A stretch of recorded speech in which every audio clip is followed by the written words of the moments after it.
So, as Matt mentioned, my name is Dr. Lina Patel. I have been blessed to be able to work with individuals with Down syndrome in the context of clinical care and research. I made Matt share a bunch of stuff. I never ever know how to do the introduction, but I want you to know that, I've worked with a lot of people with Down syndrome and have learned so much from all the families that I've worked with.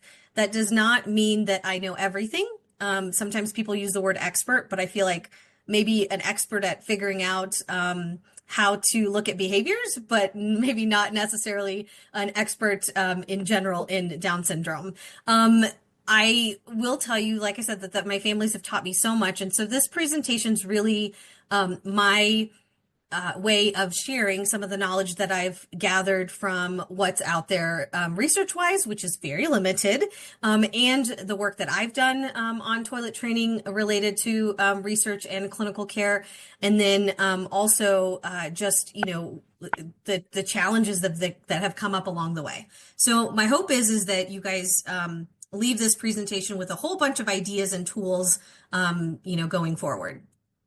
Okay, so I don't know if anybody on the call has ever Googled toilet training, but as you can see, there are many, many, many options for what to look for. And I wouldn't expect any family to be able to weed through those and figure out which ones are relevant, which ones aren't.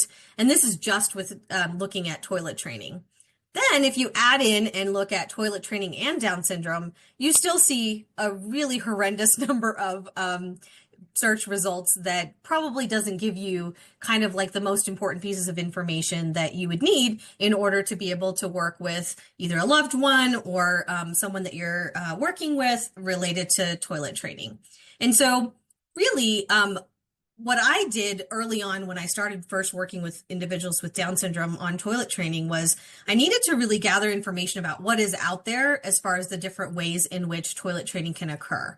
I have two children of my own. I have toilet trained them. They're teenagers now, but I think that again, even back then, I feel like it was a really hard thing to kind of know what's the right strategy because a lot of people give you different ideas of what those are. So I'm going to review a little bit about the different types of toilet training strategies. But the reason I'm doing that is to let you know, I know all of the other ones that are out there, or at least most of them, the most common ones. But there is a reason why we choose the strategy that we choose in our process of toilet training for the kids with Down syndrome with whom we work. So the first one is the child-oriented potty training method.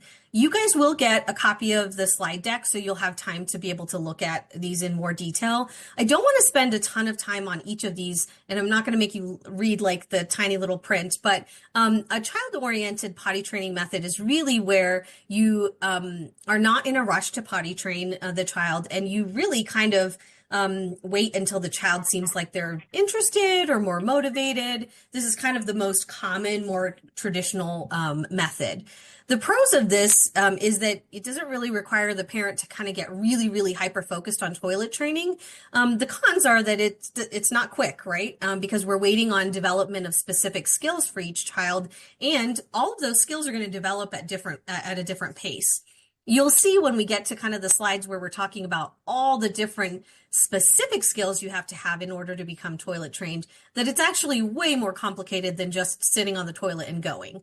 And so for that reason, if we're talking about skills developing at different rates, if we're waiting for too long, sometimes for our kids, that means that we're kind of creating a different type of challenging behavior because our kids get into a routine around going in their diaper or their pull-up, and then it's much more difficult to actually shift gears or to have them do something different, especially if some of the skills that we're asking them to acquire are going to take a little bit longer. The 3-day potty training method is really kind of like as hyper-focusing on it for a short period of time with kind of a very, very clear, dedicated schedule. And there's like strategic approaches for even like day one, diapers are thrown away and the child is dressed in a t-shirt with, either underwear or sometimes nothing on down below. And it's really about kind of helping the person to drink lots of liquid and then recognize that their bladder is full, and then learn from accidents. Again, this is a perfectly fine approach to take with a child. In my experience, this has not been super successful for the vast majority of our kids with Down syndrome for a number of reasons. One is that for our kids who have kind of a lack of awareness or don't have kind of the sensory piece of feeling like that the diaper or the pull-up or even the underwear is wet, They are recording. sometimes our kids will just go, sometimes our sorry. Okay. There.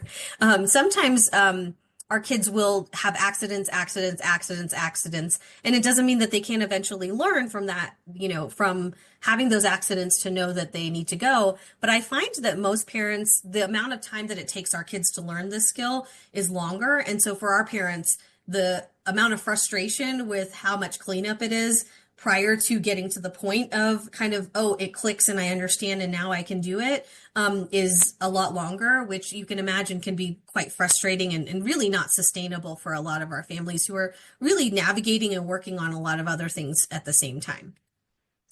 The third one is the parent-led potty training method, which is kind of more of what my style is, where we are thinking about what skills does a child already have? Let's use that as kind of the strengths in starting to do the toilet training process, but like really tempering and planning our expectations around what skills have already developed versus not.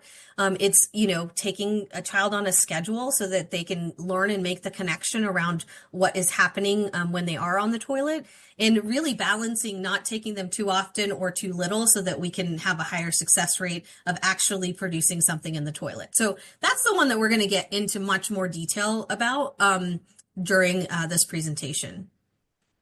Infant potty training is something where it's really about kind of helping kids to make the brain-body connection even when they are really, really young. So as you can see here, it's, you begin around 1 to 4 months of age, and, you really are not necessarily worried about things like, can the person walk, or can they have do they already have these other skills? It's really about even accidentally producing something in the toilet and then starting to make that connection. I have heard people, say that they have had success with this, but a lot of times we'll see a resurgence of, oh, well, you accidentally peed in the toilet, because infants tend to pee a lot more often and eliminate even when their bladders aren't full.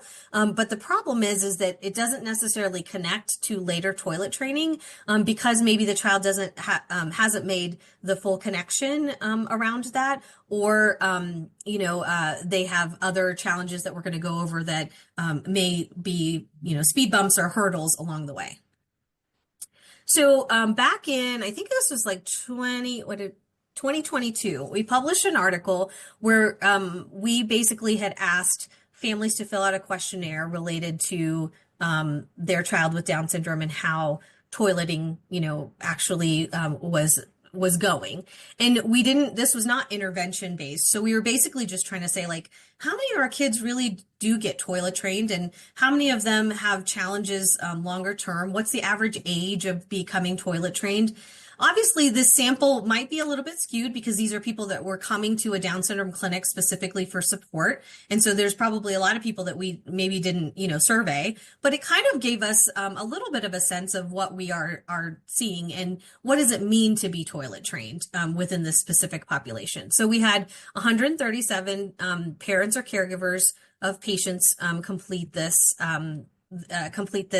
questionnaire. And what we really found was that in our sample, at least, that people tended to start toilet training, about 3.5 years of age, and completed toilet training about age 6.6 or 6.5 years old. Now, that's a pretty lengthy period of time, which all evidence points that it does take a little longer for our kids. So I would say on average 1 year to 1.5 years for most of our kids, if we're being really stringent in implementing the strategies. But the other thing that was interesting was that those were people that said, oh, my child is fully toilet trained. But then when we really broke it down and asked them, okay, well, what are the specific skills that they have that indicate that they're fully toilet trained? the definition was a little bit different than what we thought. So instead of saying fully toilet trained meant that they were going to the bathroom by themselves, pulling their pants down by themselves, they were, telling people that they needed to go when they felt their bladder was full or when they needed to poop, that for a lot of our families, they were actually talking about being fully toilet trained on a schedule. And so taking them, and maybe the person has accidents if the caregiver's not taking them on a schedule. Some of our families were saying that, they had, gained specific skills and then lost some skills around toileting when they had kind of something like a, say like a major medical, like a surgical procedure, or had kind of a big health, not scare, but a period of time where they were having some medical issues, but that those things tended to result in kind of some loss of skills or inconsistency in toilet training. And then, really what the caregivers said was most helpful in what they did when they were toilet training their loved ones was having a consistent toileting schedule, using reinforcers or rewards, and providing prompting to use the toilet, instead of waiting for the person to tell them when they needed to go. So based on all of that information, what we're going to talk about today is readiness skills and challenges for children with Down syndrome related to toileting, anticipating and planning, and steps to get started with toilet training. Now, again, this is one method that I'm going to be describing to you. In my experience, I have a skewed population because a lot of the kids that come to me are ones who have not been successful with toilet training. And so their caregivers are coming for support. And so there could be lots of folks who have tried other approaches, but the most successful approaches that I have had with this specific, group of individuals has been including the things we're going to talk about today. All right, readiness and challenges. So I don't know how many people have ever gone on the website Baby Center, but it has some good information about kind of what are the skills necessary in order for a person to become toilet trained. So this is just based on the general population and what people think you need to be able to do in order to become fully toilet trained. So medically or physically, you have to be coordinated enough to walk and even run steadily, urinate a fair amount of at one time, have regular well-formed bowel movements at regular, relatively predictable times, and to have like these dry periods of at least 2 hours that could happen either like during a nap or, during the day when doing an activity, to show that the muscles in your bladder are strong enough to be able to hold the urine for a long enough period of time before you let go. So thinking about like newborns, how they pee, kind of constantly are peeing, it's, they're not trying to torture their parents. It's because they don't have the muscle control to be able to actually hold the urine for a long enough period of time as they're producing it before letting go at one time. So, Baby Center and a lot of people in the toilet training world, when it's not specific to people with Down syndrome, will say that these are readiness skills. The second category is behavioral. So when we think about what behavioral encompasses, oh, there's so many. Can sit down quietly in one position for 2 to 5 minutes, can pull the pants up and down, dislikes the feeling of wearing a wet or dirty diaper, shows interest in other bathroom habits, so like wanting to watch when other people are going, or even an interest in wanting to wear underwear. Gives a physical or verbal sign when they're having a bowel movement, such as grunting, squatting, or telling you. Demonstrates a desire for independence, takes pride in their accomplishments, isn't resistant to learning the use of the toilet, is in generally a cooperative stage, not a negative or contrary one. I think the last one's really hilarious because I don't know very many kids who are, at the age of toilet training, who are not, or who are always in a cooperative stage. In our third category, we have things that are related to being able to kind of understand the concepts as they are associated to toileting. So understanding the physical signs that mean that you have to go, and letting somebody know before communicating that you need to go before you actually have to go. Being able to follow simple instructions such as go get the toy or let's go to the bathroom. Understanding the value of putting things where they belong and having words for urine and toilet. Now, as you guys are looking at this list, you're probably like, oh my gosh, that's a lot. And I don't know that, my kiddo has all of those skills yet. if you have a younger one. And if you have an older one, maybe they have those skills, but maybe there's also other things that might be getting in the way. The reason I share this with you guys is not to say like, oh my gosh, you have to have all of these readiness skills before you start toilet training. In fact, I actually discourage you from using this as kind of a way of saying like, once my child has all these skills, then I can start toilet training. The reason why I actually like to look at this is to be able to then comparatively say, what are the pieces specific to a child with Down syndrome that might make things a little bit more difficult for them that fall into these categories as well? And then what are the things that they have mastered that we can actually target for the beginning stages of toileting as they relate to those strengths? So how do we really look at the challenges specific to a person with Down syndrome?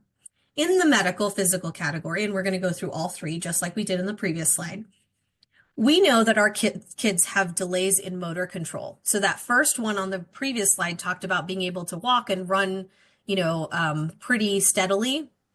Our kids are late to being able to do some of that. And so we know that that might impact toilet training. We know our kids have low tone. Low tone really affects a child's ability to kind of hold that bladder or to have that bladder control in order to hold it for long enough before you're at a toilet or a bathroom to be able to eliminate. So we do know that low tone can impact our kids too. Our kids also, sometimes don't feel the sensation to the same extent as other kids do. And so that can actually make it also a little bit confusing about the cues that you might be getting in order to know that you need to go. Our kids frequently have constipation issues. We also know that we have anorectal malformations, things like Hirschsprung's disease that impact some of our kids. So not all of our kids, but some of our kids. One of the interesting things that I learned a long time ago about constipation is that constipation actually impacts your ability to toilet train, excuse me, from the standpoint of actually being able to get the signals right for when you need to go. So your intestine sits right on top of your bladder. And when, not right on top, but it's above your bladder. So when you're constipated and you have like hard stool in your intestine, it can potentially be giving constant signal, right, to your bladder saying, release, release, release, release, release, right? And so at a certain point in time, your body might be releasing, releasing, releasing because you also have low tone. And so it might seem like, oh my gosh, they're peeing a little bit like in infancy, but at an older age. And so does that mean that we can't toilet train? No, but it means that constipation is a piece that we might need to address proactively in order to reduce one of the hurdles that might be associated to being able to successfully toilet train. Our kids also have chronic GI issues, which, what you eat impacts how you poop. So our kids have celiac, higher rates of celiac disease. Our kids oftentimes have differences in their diets. I actually do feeding therapy with kids with Down syndrome. And oftentimes because of delays in learning how to chew or even being able to, aspiration, some of our kids have swallow dysfunction that makes it unsafe for them to eat orally. So all those things can, again, delay the toileting process because if you can't get on a good, solid eating schedule with a variety of fruits and vegetables, that might cause constipation, which then can also cause inconsistency in bowel movements. Our kids have a difference in their physical stature, which might make it a little bit more difficult to reach the toilet seat and make it a little more difficult in the cleanup process. And then we know our kids have fine motor challenges too. So unbuttoning things, zipping things might make it harder to kind of navigate the bathroom. In the second category, when we talk about behaviors, we do know our kids from a neurodevelopmental standpoint do have delays in impulse control and attention span. Our kids are super motivated, but sometimes they're not motivated or concerned about a soiled or a wet diaper because maybe they don't even feel the sensation of it being wet or dirty. Our kids sometimes demonstrate a desire to be independent, but maybe around things that they're motivated by or interested in doing and not necessarily what we want them to do. I use the word willful. The associated word is maybe stubborn. So our kids kind of really get very focused on the things that they're doing in the moment. And so transitioning away from that to do something that you may not understand the reason why you have to do, like going to the bathroom, might make it a little bit more difficult. Our kids are really, really good at learning routines. That can actually become a great strength for us. But in the toilet training process, if a child is in diapers or in a pull-up for a really, really long time, our kids sometimes might have a really hard time, becoming toilet trained just because it's a change in the routine. It's just something that, is different from what they're used to doing. And so I encourage families not to wait too long to at least start the toilet training process. For that reason, because you might have a different challenge of trying to break an old habit or an old routine.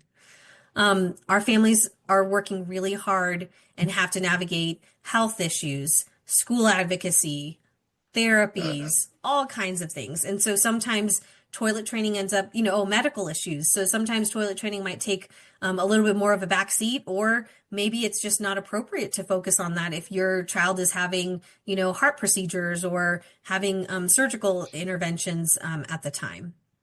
Our kids can be more anxious about toilet training because maybe they don't understand what we're asking them to do or why we're asking them to do it.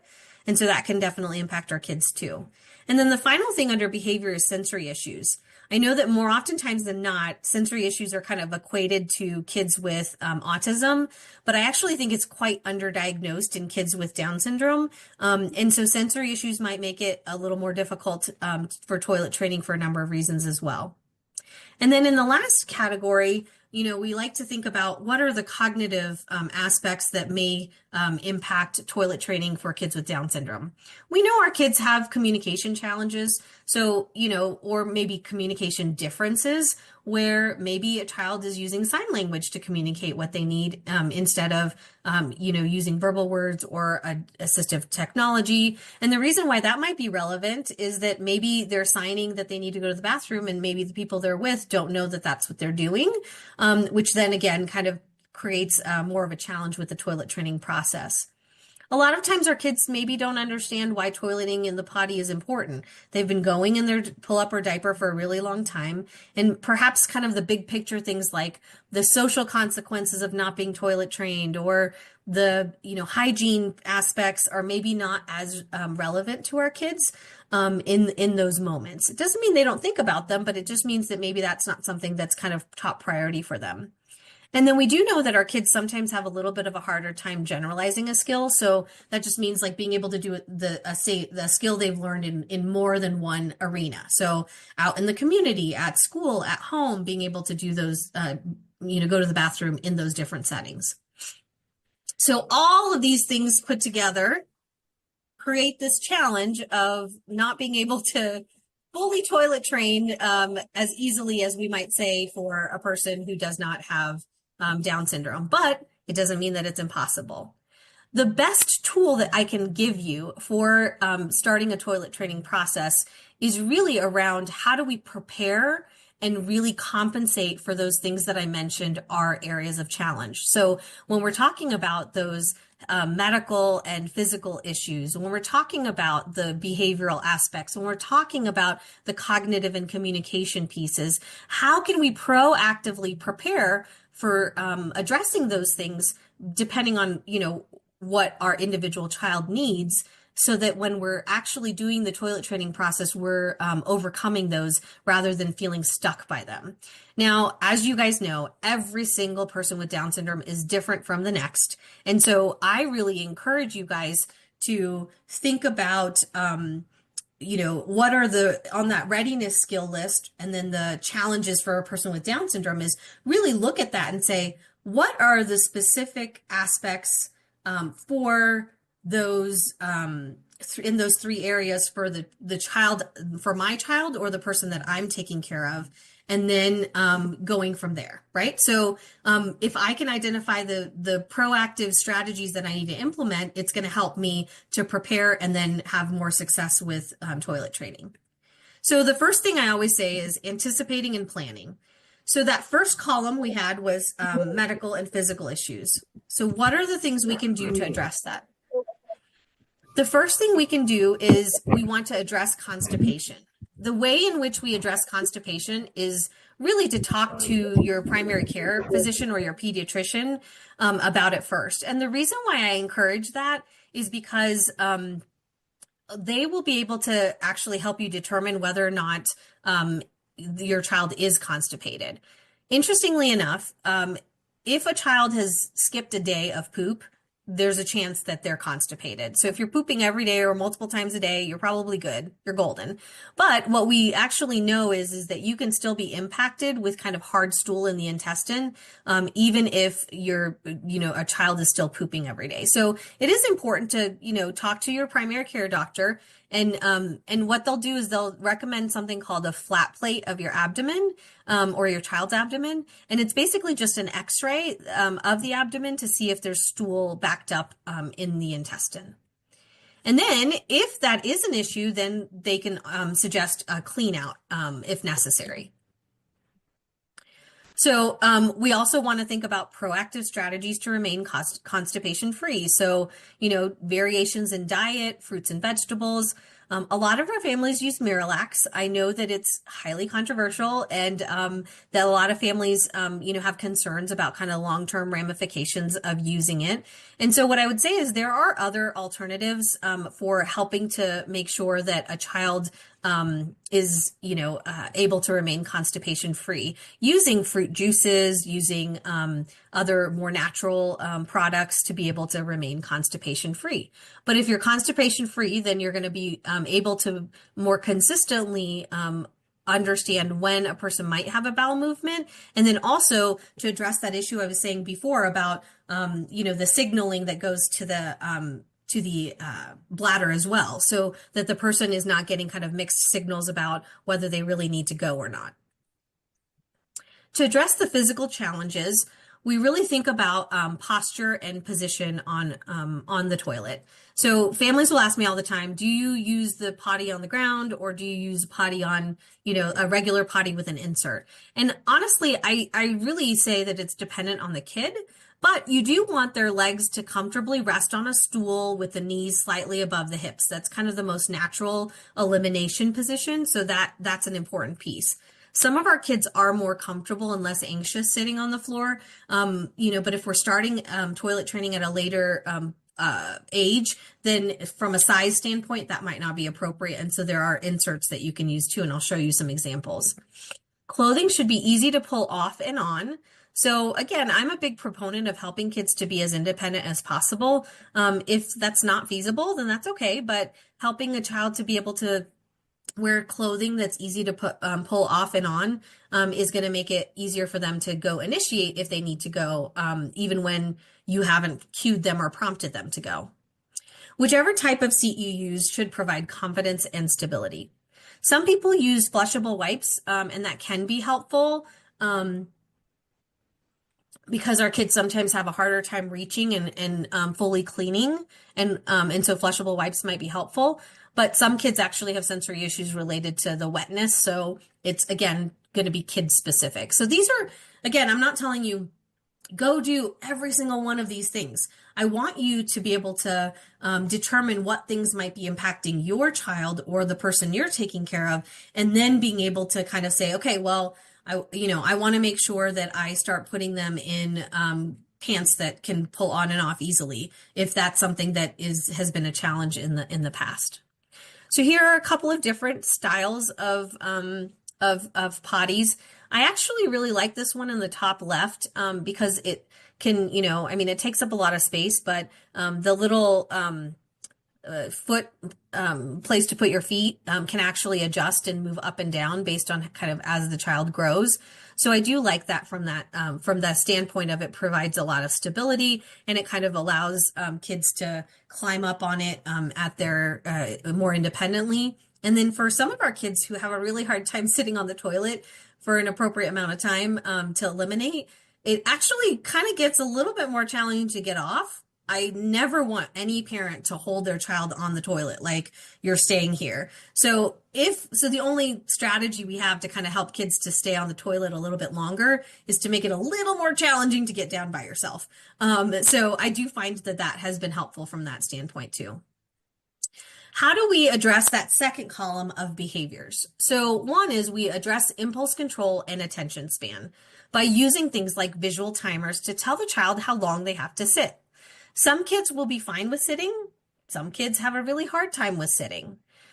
For the kids who have a really, really hard time sitting, I am not opposed to using, a toy or a book to read together or things like that. But I don't want that to be the long-term solution because I want kids to really be able to understand that the bathroom is to pee and poop and then get out.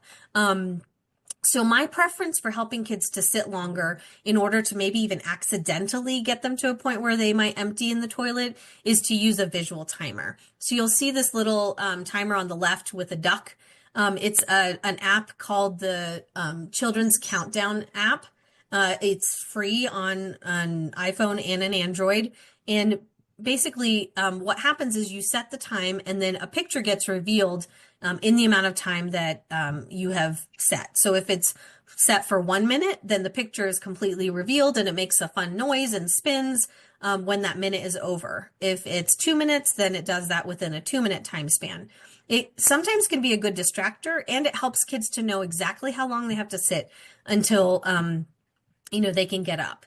And so again, for some kids, we might be having them sit on the toilet and just learning to sit on the toilet, not worrying about whether they produce something in the toilet or not.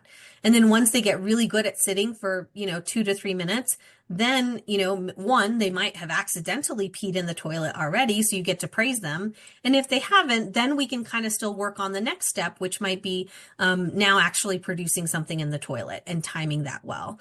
But again, you're hearing what I'm saying about how there's so many different aspects to readiness skills that if we try to focus on all of them at once and just say, toilet training for our kids equals sit them on the toilet on a schedule, they pee and poop in the toilet, and then they learn how to do it. It's not that simple. And so we might actually have to figure out what's the skill I can work on for now with kind of this understanding and awareness that we're going to be building on those skills going forward, and perhaps even avoiding creating a bad habit with going in a pull-up or a diaper because we're moving in a direction of getting them into the habit of actually sitting on the toilet. We really like to place toilet paper and other distractors out of reach or removing them completely. I've had kids that have flushed all kinds of things down the toilet that are not toilet paper, toys and things like that. And so we do want to, remove that if that's an issue for your child. If it's not, don't worry about it.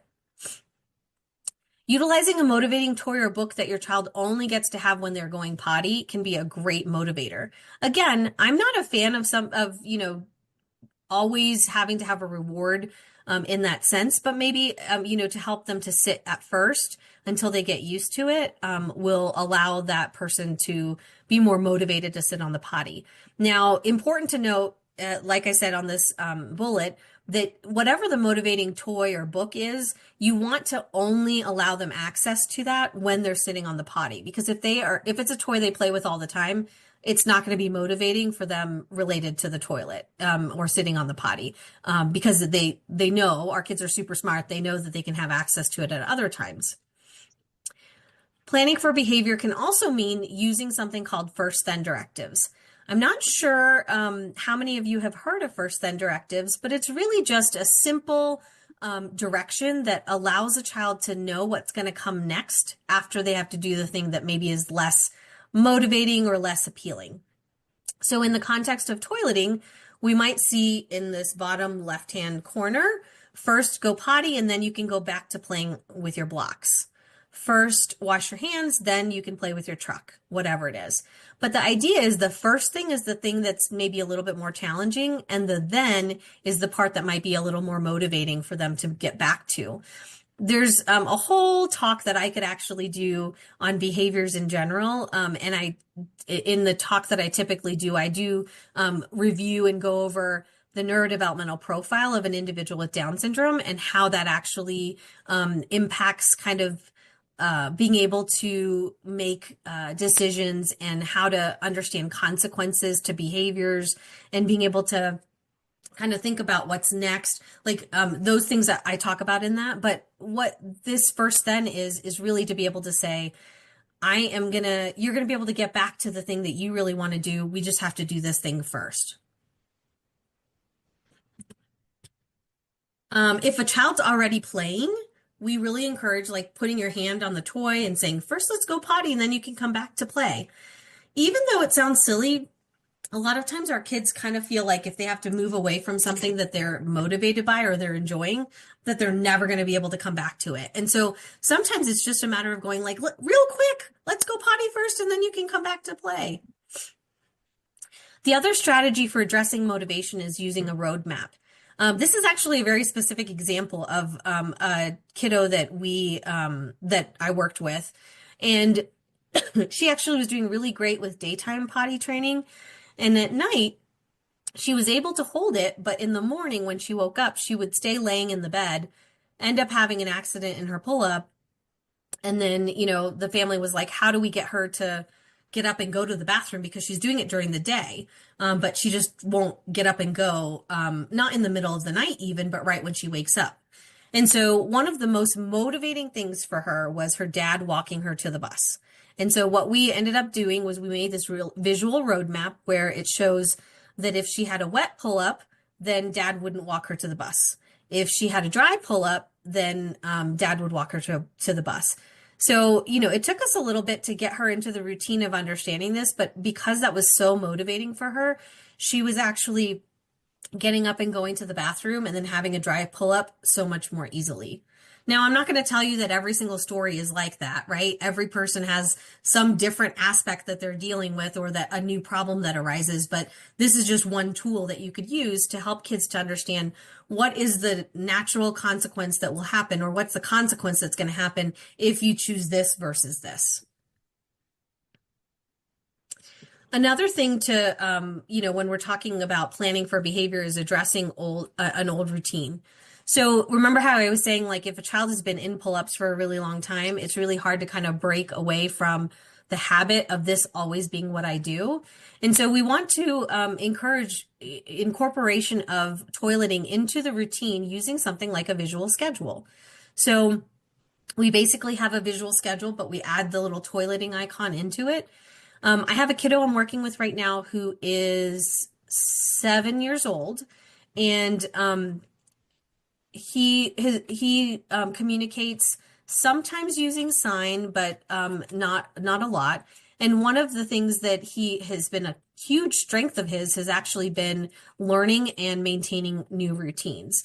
So we started saying, like, let's have you take your kiddo to the bathroom just during natural transition. So right when you walk into the house, right when you wake up in the morning, right before bed, right after dinner, whatever those times were, but really things that were very, very routine, but during those transitions. And mom told me a couple weeks ago when I saw them last that he has learned the routine so well that when he walks in the house, he, always wants help with taking off his coat. And once he's done with that, and, taking his shoes off, he actually starts walking to the bathroom himself because he knows that that's what's next in the routine. So I think that can actually be a very powerful way of also toilet training. Keeping the times for toileting the same. Again, the example I just gave you is during those transition points. Sometimes taking a child during those transitions can actually make it so that they're less resistant or fighting you when you have to take them, and interrupting like a preferred activity. Some people like using a potty watch, which is just a, watch that beeps, after a certain amount of time to remind the child to go to the bathroom. I find that it's not hugely helpful unless we very clearly know that the child is super motivated to wear underwear and to not have accidents, but maybe has some challenges with the sensory piece of it. So maybe just doesn't know when they need to go. And so that's where the potty watch can be helpful. But I usually have parents wear the potty watch if they are going to wear it or if they are going to use it to remind them when to take their child, when we're using a schedule. Breaking an old routine with gradual change. So some of our kids really have a hard time again with adding toileting and going to the bathroom throughout the day, multiple times per day, too quickly. So maybe I might start with my family saying, what's the one consistent time that you think you can take them? And they might be like, oh, right before bed. So I'll say, just start right now, right before bed, taking them consistently every single day. And then when that becomes easier and less of a challenge, then we can add another time after that. But we can't break an old routine all of a sudden. It really has to be kind of in this fashion of one step at a time. Giving minimal attention during a cleanup routine. I don't know the age range for the kids who, for the people who are on the call today, but what I will tell you is that for our really young kids, a lot of times the one-on-one attention during cleanup and the fun kind of games that we play can sometimes be really motivating and reinforcing to stay in pull-ups and underwear. It might be that there's other siblings in the household, and the one time I get my, loved one, my caregiver all to myself is during the toileting routine. So, or during cleanup. So we really try to kind of think about that as a factor as well. As developmentally appropriate, having the kid participate in cleanup, whether that means just putting the diaper in the trash can, or, just helping with flushing the toilet or whatever is appropriate at that age, is really important. I don't remember if I included this, in the slides or not, but I do think that a couple of other things that are really helpful is changing, if you are still in diapers or in pull-ups, changing the child in the bathroom, and preferably standing up when possible. And a big reason why we do that is because we want to help make the association that going potty is really just in the bathroom and not wherever you are.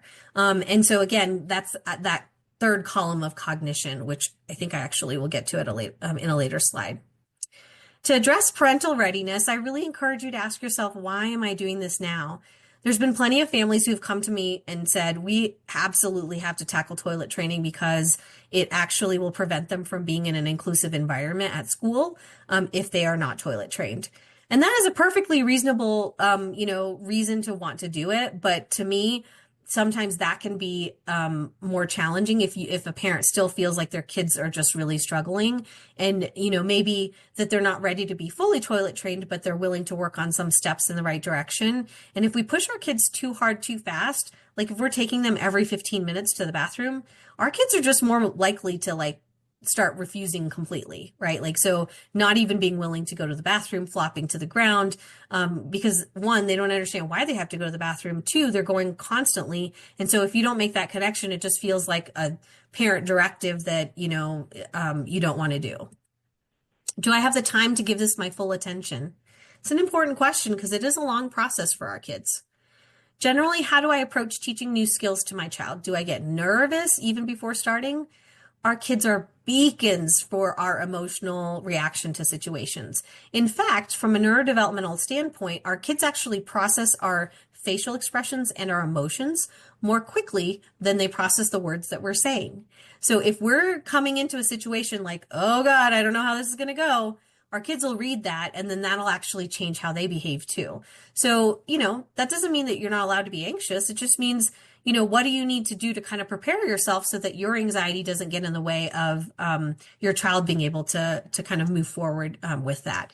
Sometimes that also means deciding who your village is, and how they can help you with managing some of those anxieties and expectations too. How will I handle obstacles along the way? Hopefully, you're already learning some strategies for how we're going to proactively think about some of these challenges. How do we address anxiety? We keep things in a predictable routine. It's really important that we use the same language from one place to the other. The example I always share is that we had a parent whose kiddo was doing great with toileting at home. At school, he was having accidents, and everybody was really perplexed because the school was great. They were taking him on a schedule, they were taking him when he asked to go. I mean, it was great. So we were kind of like, what is going on that's making, why are we having accidents at school? So I asked mom to go into the school with school's permission and to just observe kind of how they do the toileting process. And what we found, or what mom found, was that when her kiddo sits on the toilet at home, he usually pees a little bit and then he says, I'm done, and gets up and tries to leave. But he hasn't emptied his bladder fully. So she usually will say to him, make more pee. And that encourages him to like sit back down and then fully empty.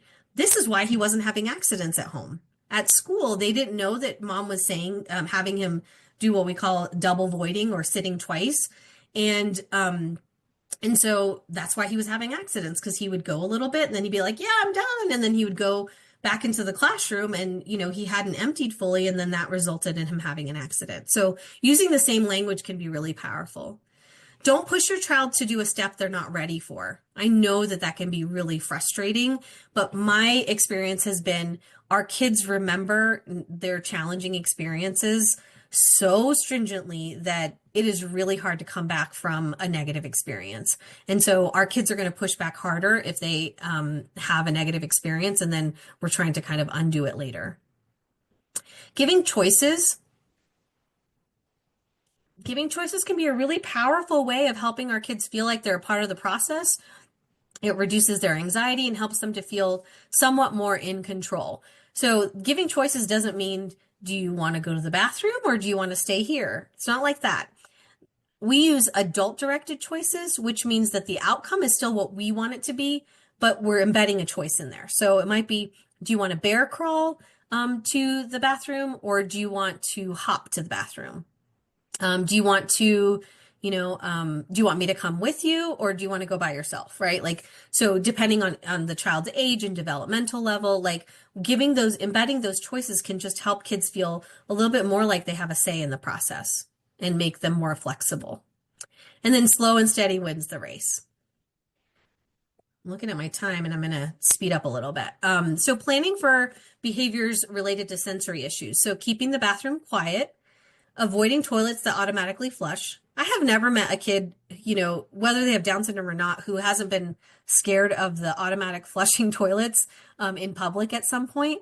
So I actually, I can't even believe I found this picture online, but basically what we do is use a little sticky note to cover the sensor in the stall at a public bathroom, and then the toilet doesn't automatically flush.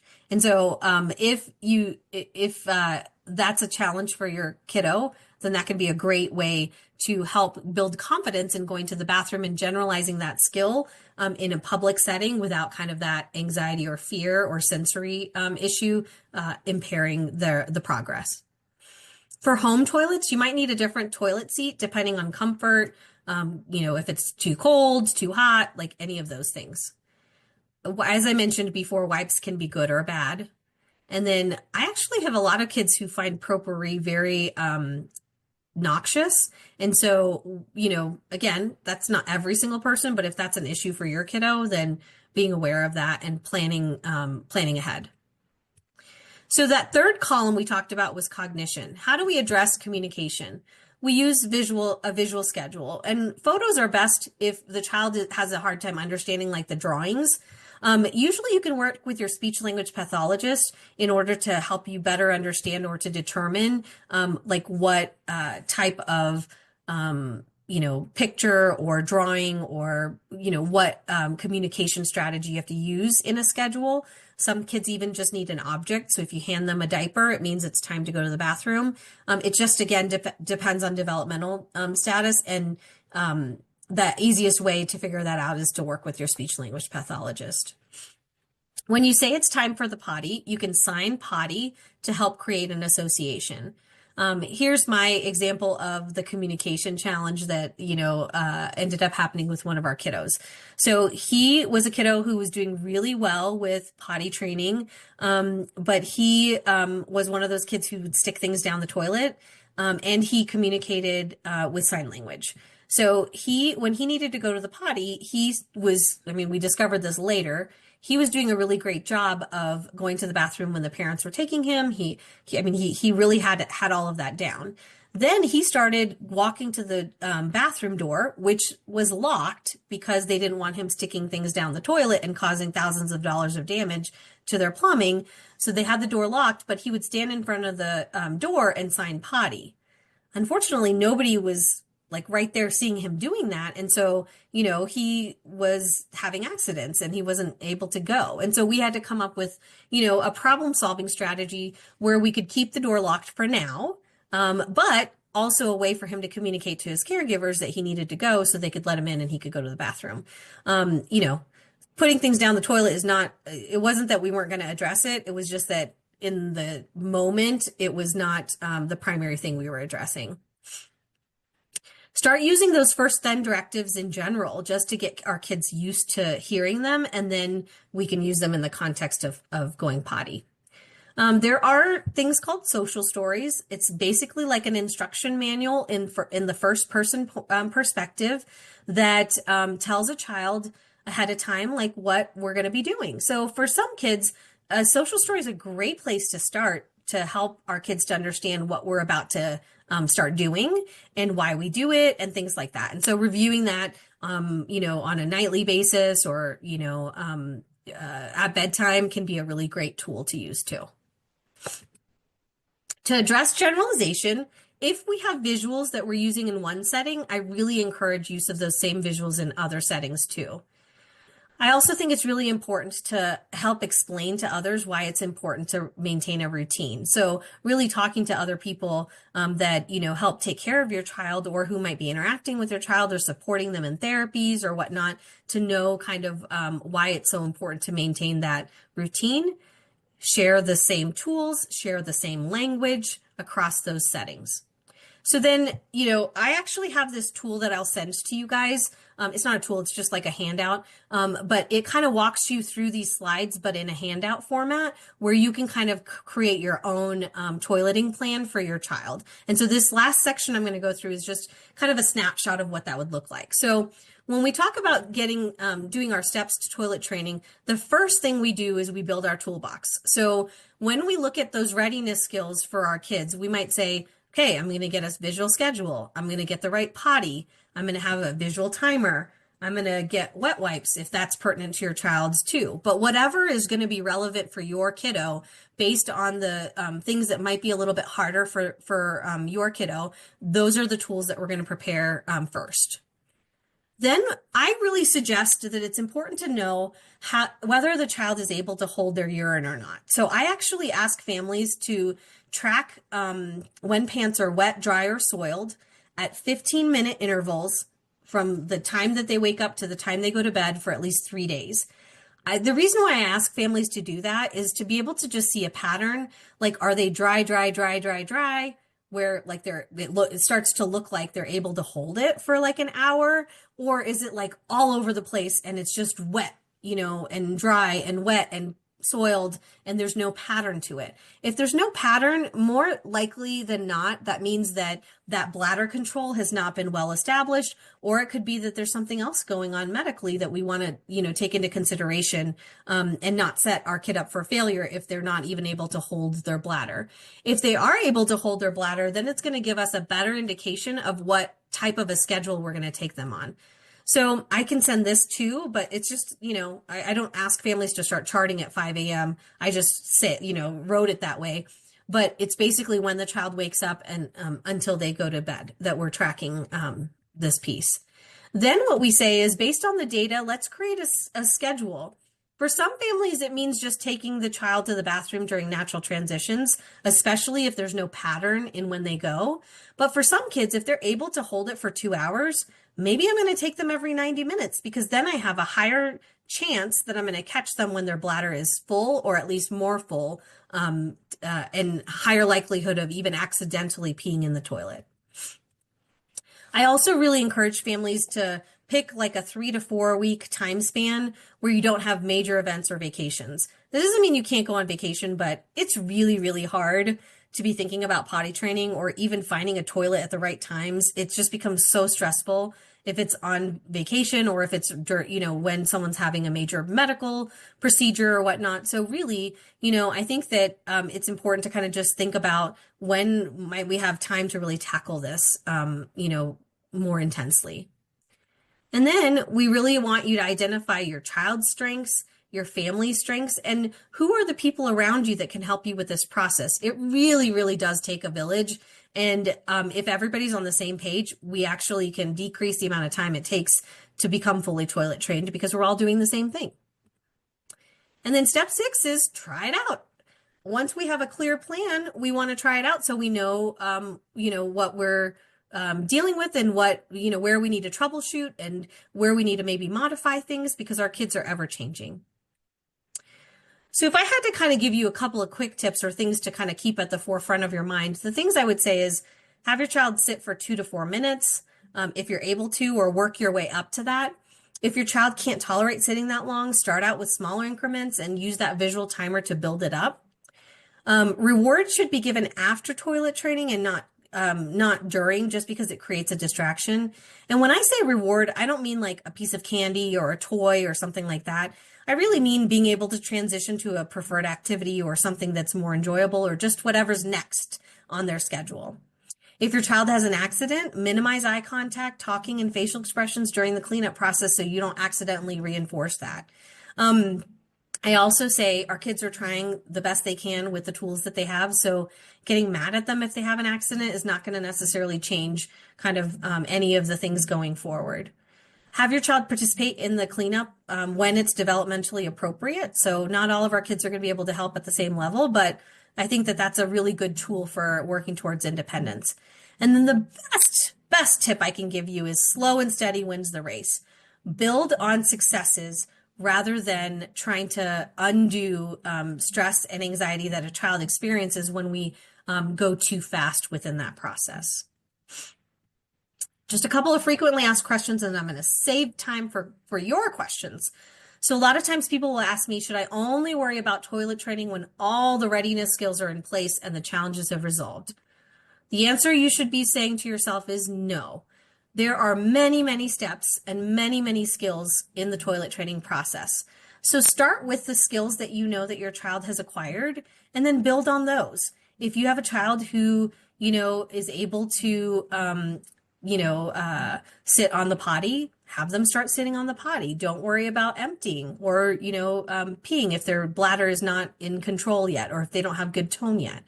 If you have a child who, is really motivated by praise, we plan on taking them kind of on a routine, and we use praise as kind of a great way to say, like, you're a big kid, you're doing so well. So really, we work on whatever skill, wherever the skills are that they have. Should I put my child in underwear? I get this question all the time. I think it's really parent dependent, but for the most of the parents I've worked with, for their sanity, we don't put the child in underwear until we've had maybe a 2-week period where there's very few accidents, even if the child is going on a schedule.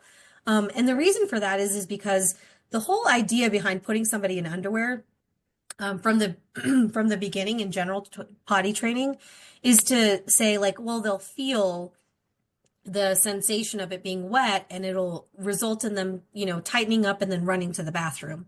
For a lot of our kids that I've worked with, if they pee in their pull-up and diaper, they will pee in their underwear and sometimes just keep doing the thing that they're doing without any awareness. And so then it actually makes it much more challenging for families to sustain the amount of time that it would take for them to learn that, to hold it.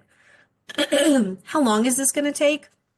I kind of told you a year to a year and a half, sometimes more. It really is child dependent, but it is absolutely not a quick and dirty process. I'm not going to say that there aren't some kids who pick up potty training super duper fast. I'm sharing with you again from this little bit of a skewed population of kids who have had a harder time with potty training, that it does take a lot longer. What do I do if my child is chronically constipated? Go see your pediatrician and see if you need to have your child evaluated for constipation, and then using proactive strategies to minimize or prevent constipation. Should the reward be during or after toileting? Really, again, if you have a child who cannot sit on the toilet for any period of time, it is okay to start with whatever the reinforcer or reward is while they're sitting on the toilet. So with that, toy, the potty toy or a book or whatever it is that's specific to toileting. But the hope is that we can get to a first then where it's first, go potty and then you can go play with your special toy or whatnot. What if my child refuses? If they're engaged in a preferred activity, block access to whatever it is that they're playing with, and then repeat first then to get them to first go potty and then come back to play with whatever it is they're playing with. Sometimes it really requires cat-like reflexes because sometimes our kids, if we're blocking something, they're like, fine, I'll go find something else to play with. And so we have to kind of stay ahead of them in order to kind of get to a point where the child is able to go, okay, fine, I'm going to go, so they can come back to doing whatever it is that they're more motivated to do. And creating consistency across routine or across settings is really about using the same visuals, using the same language. And then this plan that I'm going to send you guys that you can fill out, I would really encourage you to share that with anybody who interacts with your child who, can also help maintain the consistency of that routine. All right. I am going to stop sharing so I can see your lovely faces and be able to answer questions. Dr. Patel, thank you so much for that presentation. I know I learned a lot. I'm sure everyone on this webinar learned a lot. I am now putting in the chat the PDF. Don't worry, I will also email it. But the PDF that's in the chat is the presentation. So you have that there. We're going to go ahead and open it up for questions. Does anyone want to go first? I have a question, if that's okay. Go for it. Of course. So I have an older daughter too, and often we're running around doing various activities. Do you have any tips for success if you're like in a public place or you're at a restaurant, like, any place that isn't the familiar environment? Yeah, to me, like exposure to going to the bathroom in those spaces is the best way to kind of desensitize the person. And I almost just make it a routine, like, oh, like a lot of times, like I still say this to my children who are teenagers and probably hate that I say, did you go potty? Like before we get in the car. So in my head, like, what I would say is right when you get to the restaurant, everybody goes to the bathroom before you sit down. When you go to therapies, first you go to the bathroom and then you go into the therapies. So just creating kind of that consistency, I think is really important. For our older kids who can sit on a regular toilet, I think it's not as big of an issue. For some of our kids who have like smaller stature, there are these like inserts that have like these little handles. And again, I can send anybody who wants these suggestions, but it folds into 4 and it, you really can kind of put it into a bag and take it with you. But for our kids, because it kind of has like rubber pads on it, it makes it easier to not kind of feel insecure. But I tell families, take them every time you go anywhere, whether they need to go or not, just to get them familiar. For another family, I was like, okay, if you're going to Target, go to the bathroom first and then shop, or, do it at the end of the trip. Usually it's more motivating if you do it at the beginning because kids like to go to restaurants sometimes, and, going to the bathroom then can be the motivation to then be able to sit down and order your food. So that's what I would say is just really exposing to as many situations as possible. If your kiddo has some like sensory, like, challenges with like I said, automatic flushing toilets or the the hand drying things, just preparing again ahead of time. And you can use sticky notes for the toilet. And then also just verbally preparing before going into the bathroom and saying, I just peeked in. I think this one has an automatic, dryer. Do you want to cover your ears or use noise cancellation headphones when we go in? So again, helping to empower the person to be able to say, I can still do this, even though there might be something else that, might be a hurdle along the way. Other questions? Yeah, I had a question for boys who are in general, I think our boys tend to be a lot smaller. And so aiming is almost impossible. Like my son does really well when he's standing up and he aims just fine when there's really only one direction to go.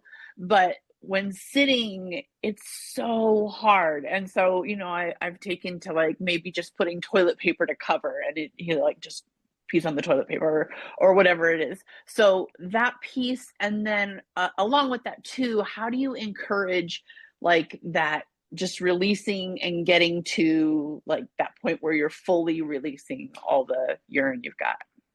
Yeah. Great questions. So, a couple of things, like if you're having them sit, and I actually do, just in case the question's on somebody else's mind, I do encourage first learning for boys to first learn sitting for peeing and pooping. And part of the reason is because it can get really confusing, like when you're standing and peeing, but then you poop sitting down. And so some of the things that I do have kids do is to, if they're sitting on a regular toilet, to push all the way back to the very back of the toilet seat. So our generally, like what we do is we sit in the middle, but sitting all the way back to where the lid is can actually create a little bit more space to be able to like not miss and pee outside of that. The other thing that we do teach, which again, kid specific, right, or kid dependent, is to teach them how to push their penis down, especially because our kids' penises are, like from a structural standpoint, can be a little bit more challenging for even where the hole is. And so sometimes teaching them to push their penis down. The only reason I say it's kid dependent is because sometimes kids end up playing with their penis, and then we have a different type of problem that we have to address. But those are some of the things that I would say.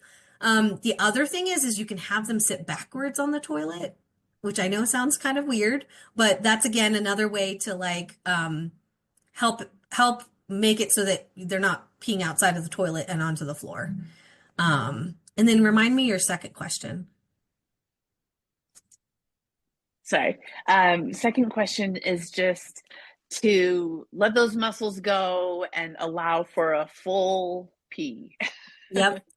Yes. So we do lots of different strategies. So one is double voiding, which is sitting, standing up, and sitting again. So sitting, peeing, standing up, and then immediately sitting back down. Sometimes just repositioning can result in being able to empty more fully. Sometimes you have to tell kids, like I know that like we say like relax, and that's where it helps you to pee, but sometimes it's pushing the pee out, right? Like to be able to like finish urinating, especially if the child doesn't have a strong urine stream to begin with. So it might be like push it out, and then to see if that helps to kind of like produce a little bit more. But that's kind of the biggest things that I would say for fully emptying. The double voiding also really helps because it's also something that they can do in other settings too. And then the person with your hand up, please go ahead. Hi. Our son is 6 and we've been in this potty training game for years now. He is capable of going potty in the bathroom, but he doesn't want to leave any activity to go to the bathroom. And one of the things that we noticed is over many years is like he does not mind being wet. He does not mind if it seeps through his pants and he is soaked to the couch underneath. Like he does not want to get up. And as he gets older, it's harder and harder to like, physically help move him to the bathroom when we need to either go clean up or he is, really needs to go to the bathroom. And I was just wondering if there's other techniques to reinforce that feel, like understanding that feeling of wetness is a sign, well, you should hurry up and go to the potty if it's just a little bit. But he won't even signal to us that if he is sitting and completely wet, he'll wait for us to discover it. He just seems completely unbothered. Do you think he's unbothered, or do you think he like doesn't have, and certainly there's lots of kids who are unbothered. Do you feel like he understands the sensation of needing to go? Like, oh, I need to go, but I'm enjoying what I'm doing so much that I'm just gonna like have like just go? Or do you feel like he doesn't actually feel it at all?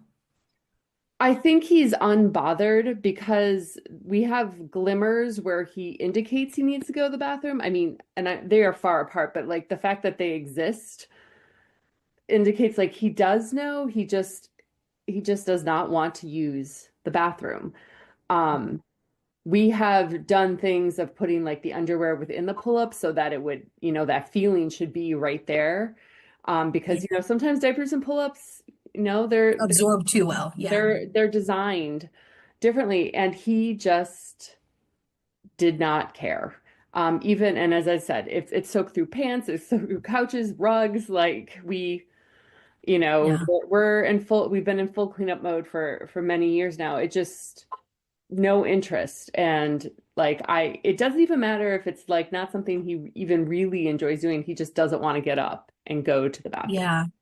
I mean, he might be a kiddo, to me, and maybe people will disagree with me, but to me, being fully toilet trained can be being on a schedule and being in underwear, or being on a schedule and staying dry. So, for some of our kids, that is like a better expectation, or a more realistic expectation than, getting up and going and wanting to go and, doing all of that on your own.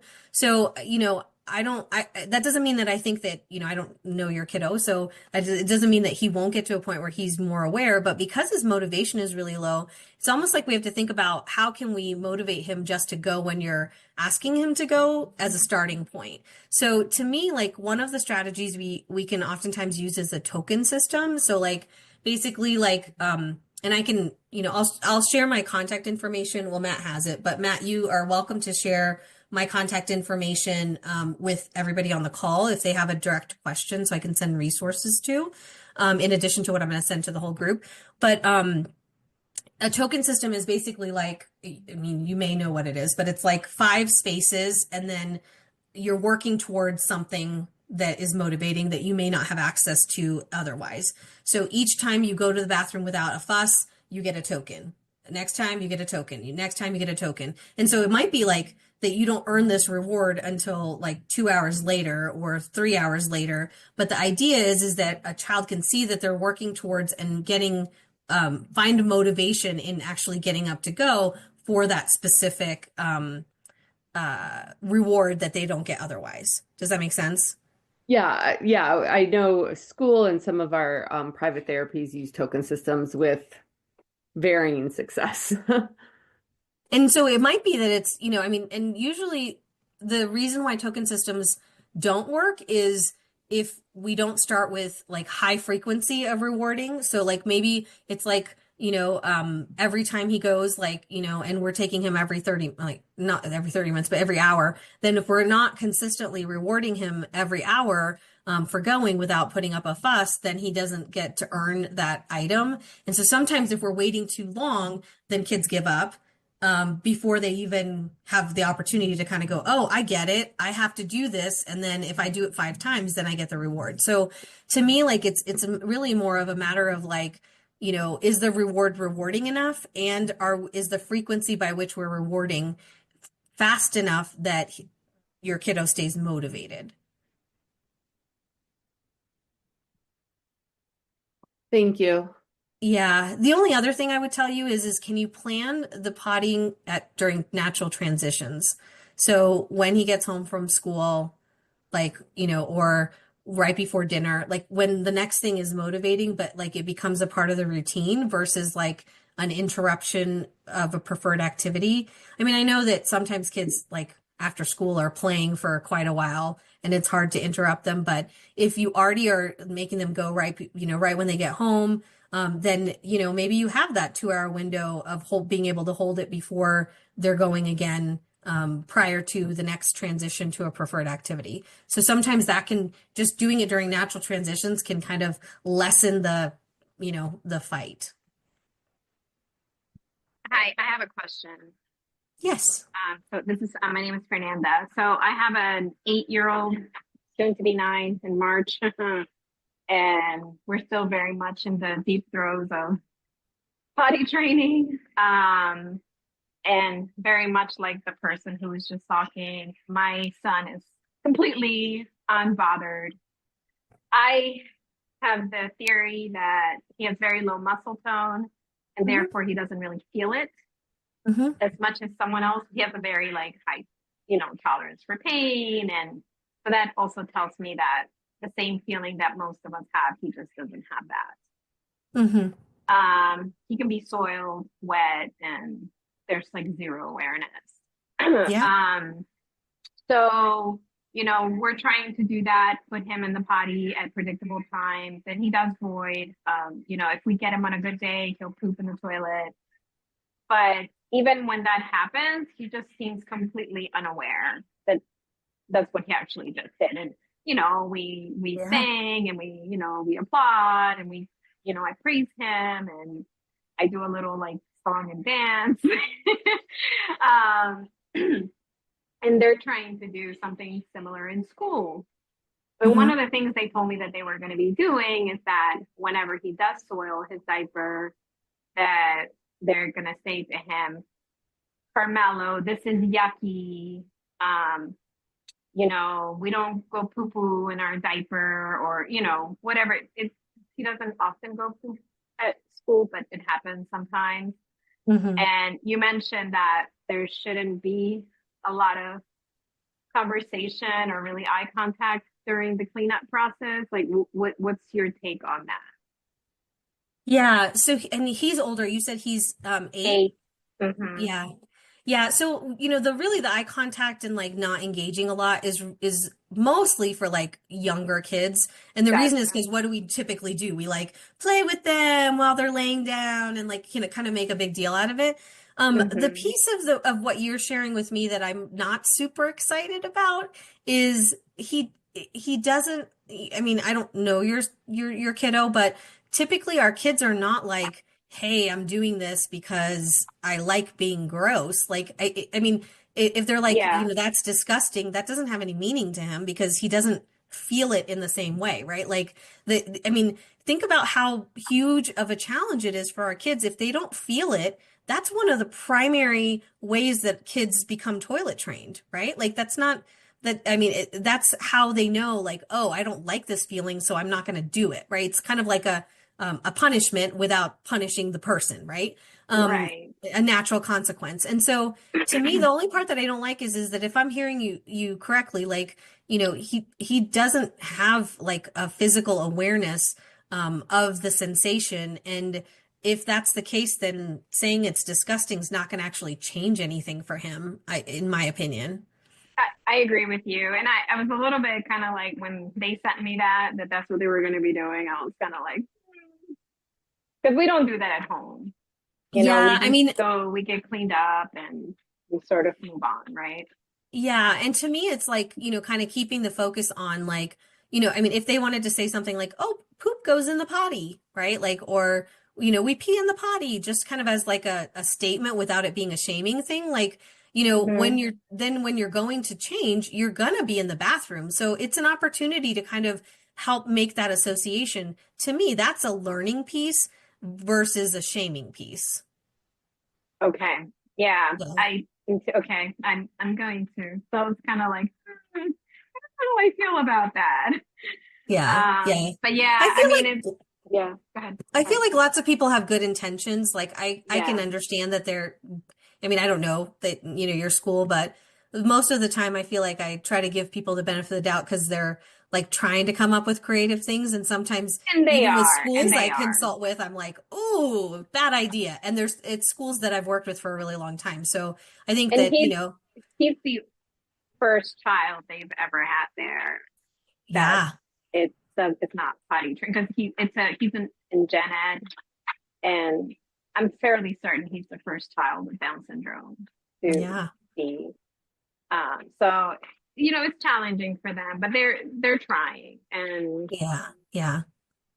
I, but I often feel like they think that we're not doing enough or everything that we can, to make this happen. you tell them to But talk to me.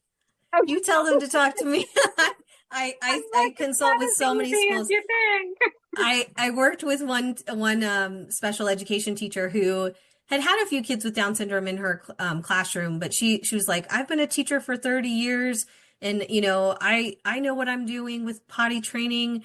And she was taking this kiddo to the bathroom every 20 minutes, and the Mm, kid was like getting physically aggressive with the paraprofessionals, and I was like, well, I can understand why. Like, who wants to go to the bathroom every 20 minutes? But she was like so convinced that she was doing the right thing. And, I mean, ultimately, we had a different discussion with, bringing in the whole school team. But, I think that, again, she probably has had some success with some kids and just thought this is the strategy we use with everybody. So that's really interesting you say that. So you do work with PsyD. We talked about this at length, like can we find someone that can help us with ideas, and up until now which I'm so grateful for right now.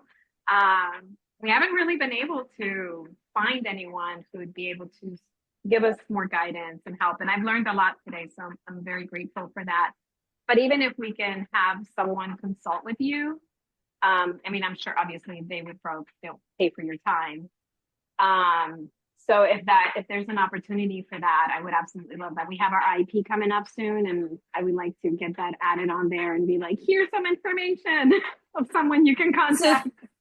So what I can tell you, so I can't practice out of state, and I'm in Gotcha. Colorado. But what I will Okay. tell you is that I have a bleeding heart, and if you emailed me and said, "Hey, can you talk to this school and give them some ideas?" I would not say no. I feel like You're there's so very sweet. few of us who Yes. work specifically with people with Down syndrome, and our very special population gives us very special opportunities to be creative, and I think that, if I can help in that in any way, I'm happy to. Wonderful. That'd be Yeah. great. So I know someone said that they would send your contact info, so Yes. I'll reach Yes. out. Thank you so much. I Awesome. appreciate Yeah. you. Yeah, Um, no worries. and on that note, we are seconds away from time here at 8:30, and I want to be respectful of everyone's time. Dr. Patel, thank you so much for sharing all of your knowledge with us this evening. Thank you as well for your permission to record this and share it after. That is very generous of you, and I know a lot of people will get a lot of benefit from it. I have Thank you. shared Dr. Patel's contact information in the chat. I will also share it in the follow-up email that you all receive. You will also receive the presentations, as well as a link to a survey asking for your feedback, which is very valuable and helpful. I'd also Yes. like to acknowledge our interpreters from Ad Astra, Rocio and Camila. Thank you so much for your assistance this evening. Dr. Patel, any final words? Um, I didn't see your message, Matt, until after I was already You're ranting good. very You're good. fast. You So, you lo slowed down. siento. You're fine. Lo siento for the Spanish-speaking families on the call, and I'm so sorry to the interpreters for speaking too fast. But if any of the families want to reach out to me, including the ones who require an interpreter, I am fortunate to work at a hospital that has interpreters, so hopefully I can answer questions that I may have skipped over because I was talking too fast. All right. Thank you again, Dr. Patel. Thank you all, parents and caregivers, for joining us this evening. We'll see you on the next one. Awesome. Thanks, guys. Have a good Good night. evening. Thank you.